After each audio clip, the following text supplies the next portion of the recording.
Hello, today is the 29th of April, getting close to the end of the month, and my name is Elizabeth DeVries, and I have a website called angelicmercy.com. On that website, I talk a lot about mediumship, which is talking to the other side after somebody has passed, looking at astrology from a deeply spiritual aspect, so that if I would look at your astrology chart, I would be looking at the purpose contained within your life, within your chart, the challenges you came in to confront, and the gifts that you have developed through many lives. So it's not so much used in a predictive manner as in a manner of explaining why there will be certain times in your life when you will be under what one would call hard aspects, which would be strong planets in conjunction with or squaring or opposing your planets, and how that would affect you and in what house of your chart they would move forward, so that you would know which area of your life is being especially challenged and how to greet those challenges. And also the nice thing about knowing that is that you understand that those aspects do not last for long. Not sure why this thing is twisting, but it is.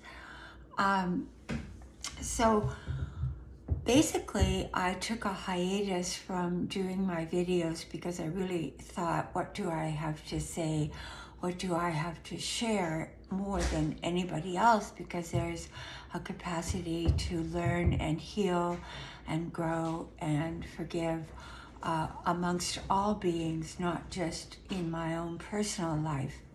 So I wanted to sit quietly with myself and look back on my own life and understand what was the messenger role that was given to me via these videos.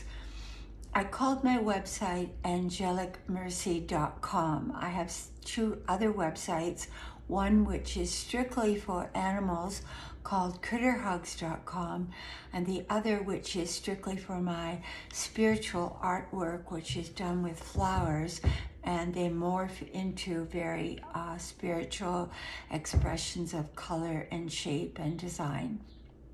That site is called elizadevriesstudio.com. But today I wanted to talk about what has been going on in my life over the past few months. We've all been through a profound death experience to our lives, to what life has brought us up until this moment. We've all been in kind of an insular, isolated condition of being, and through that we have found that we have some deep changes within ourselves that we need to make in order to step into the next expression of our life. When I drew a card for what would be the first video about, the card I got was the death card. Now, the death card, when you do a reading, is not always a negative. It can mean leaving behind a large segment of your life, memories, stories, or traumas that are no longer serving you, traumas that you have gone through. And I'm not promising when we go through a trauma and heal it that we have completed the healing. Often that trauma will revisit us through circumstance or through other people, or through our own personal experience of life, over and over and over, as we go to a deeper and deeper level of that wound in order to expunge it permanently. So you may find that you were in a relationship, and that relationship you felt extremely lonely, or you felt abandoned, or you felt excluded, or you felt abused, or you felt depressed or disappointed. So you make the decision to leave that relationship, considering that it's a healthy decision.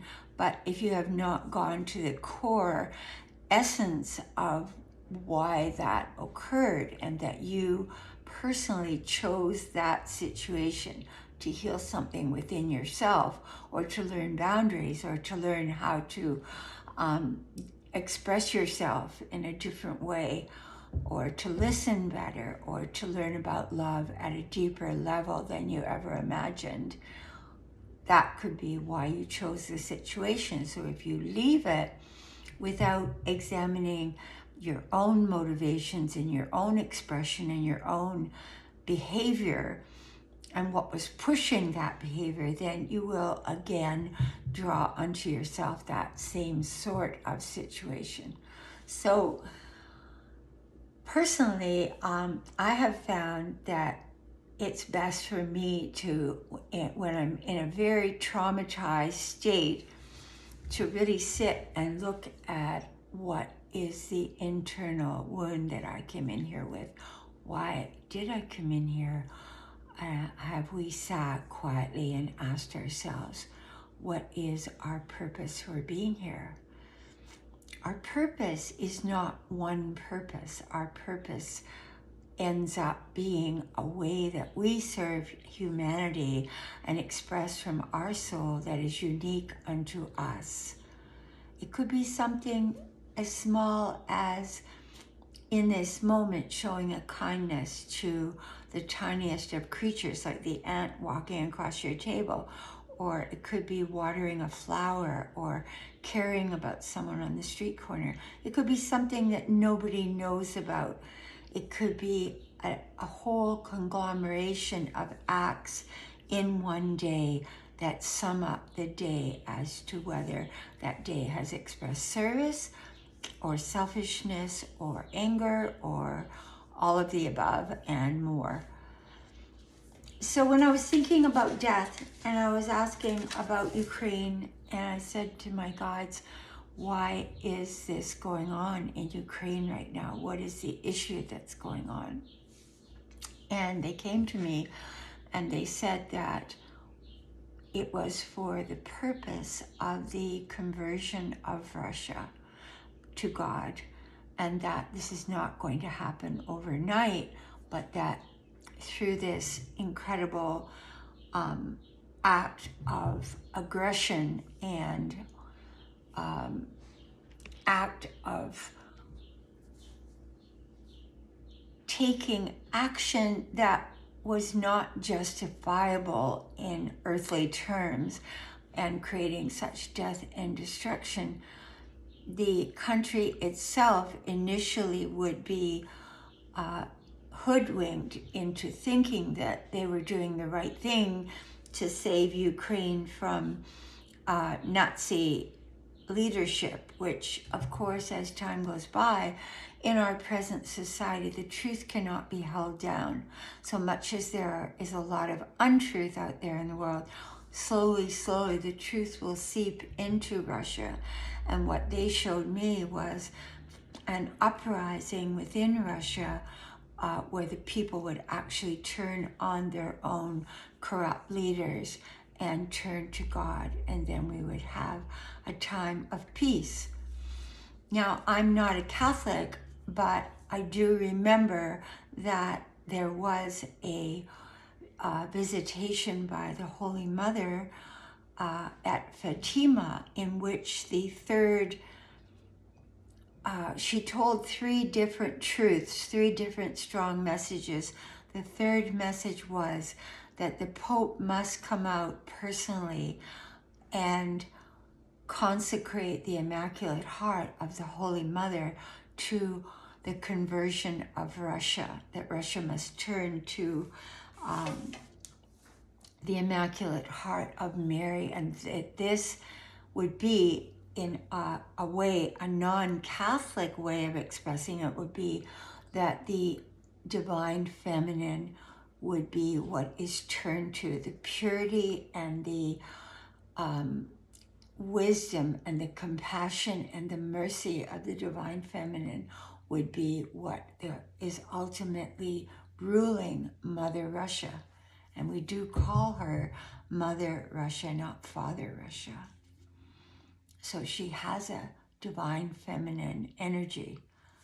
So then I thought, well, have we had that Mary had asked for the consecration of Russia to the Immaculate Heart, her Immaculate Heart. Have we had a pope come out and say that? Because each pope went and saw those hidden messages at Fatima for years and years, because these messages were given in, I think it was 1938 or something like that. So, as it turns out, Pope John II in 1994 did come out with the message of a consecration of Russia, like to the Immaculate Heart of Mary, but he refused because of the Vatican politics and protocol.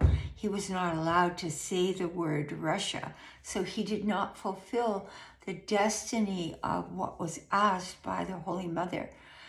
But the beautiful thing, I kept praying and wondering why I felt so strongly connected to Blessed Mother Mary, and my heart just awoken by her, and I felt the visage of her in my room many times. And before Gigi died, I had a visitation from Mother Mary telling me that the cup, she was holding a cup of blood, and she said, "This is the blood that my son has shed, and it is full, and we need to turn to peace and hear his words," he being the example of many, but the one that I was brought up with, of being the Prince of Peace. So she said, we need to turn to that. We need to lay down our arms and turn to peace, that this will not happen until that conversion of Russia occurs. Then we will have a glorious period of peace on earth. So March the 25th of 2022, this is only a month ago, Pope Francis, I happened to go on YouTube, and there it was right in front of me. Just, I hadn't looked it up, I hadn't thought about it, and he had done a consecration of Russia and Ukraine to the Immaculate Heart of Mary, and he had had a service imploring Mary for mercy and the joy of a new life on earth, and to assist us with the power, the gift. And I was thinking, what is the greatest gift that some have and some do not acknowledge and live in fear? What is the difference between fear and how others live that have this spiritual essence sustaining them? And I realized that it was the justification of faith, that some of us, I don't know whether we built it up through past lives or through this present life, through some miraculous occurrence or some visitation or some experience of profound suffering through which we received a gift of grace, that we gained faith. We gained such deep faith, such an emotionally moving faith, that fear had no place in our hearts. So when the pandemic came along, we had no fear of it. When we were besieged with violence or hatred or racism or anger or suffering, there's some kind of inner gleaming force of faith that held us up. And so his prayer was, Mother of God and all mothers, please just let us know, please, dear Mother of Mercy and Jesus, Prince of Peace, let us bring back the hope to the young and heal our sickness with greed and our indifference to suffering. And I think this is the biggest thing that I have wept over in the last few months, is the capacity for man to have developed an indifference to suffering. And And the indifference to suffering is the counterpoint to divine compassion and mercy. So there's the old story of the person leaving for a meeting of people wanting to serve world hunger and kicking the beggar off his step while he's on his way to this meeting. And that is that indifference within us. Indifference to, because we become so self-absorbed and caught up with the media and caught up with our own lives, our own selves, that we have lost the feeling of that person there on the corner is my brother, or that woman screaming is my sister or my child. And I had this beautiful experience where they came to me and they said, you've always wondered why in your particular life you lost your mother, why your mother left at such a young age. But don't you realize that you had a contract with your mother, that your mother was as good a woman as you were a child, and that you did nothing wrong, she did nothing wrong. There was a contract for you to understand what a soul feels like to be brought up motherless, so that you would then develop a passion and a deeper understanding of what being a mother is. Because they told me much will be asked of you in this life as a mother, more than the normal. So this is why, although we're talking about Fatima and we're talking about the mother of the Immaculate Heart, which means the mother of the pure heart, the mother of utterly pure, compassionate mercy. And if you think about her life and her utter compassion to every aspect of society, to those that were suffering, to those that were considered impure, to those that were considered worthless, that she showed that mercy to all of life.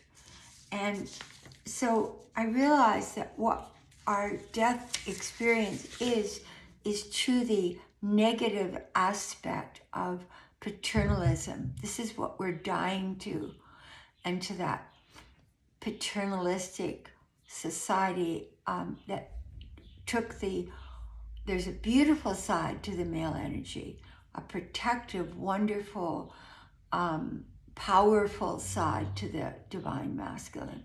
But the negative aspect of the divine masculine, which is not divine, it is paternalistic, and it thinks it rules over the earth and over the creatures and over everyone else. And the lust is for power, and the lust is to control and to abuse and to climb over others, to have an insatiable ambition and greed for more and more and more.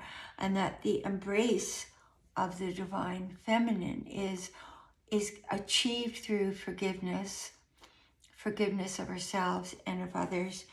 And we are all in need of this conversion, this maternal help, and the development of the divine maternal within us all, whether we're male or female. This is what's missing.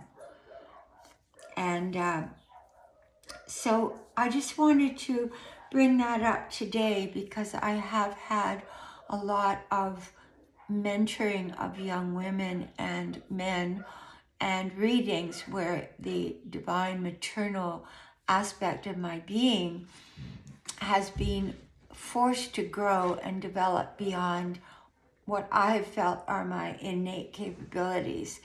But within all of us lies this divine feminine, whether you're male or female, this gentle, compassionate, merciful soul. And it is the essence of love. And to me, the essence of love cannot exist without angelic mercy, which is why I called the website what I did. So I wanted to say that the death experience that we are going through right now is the death experience to the negative aspects of paternalism.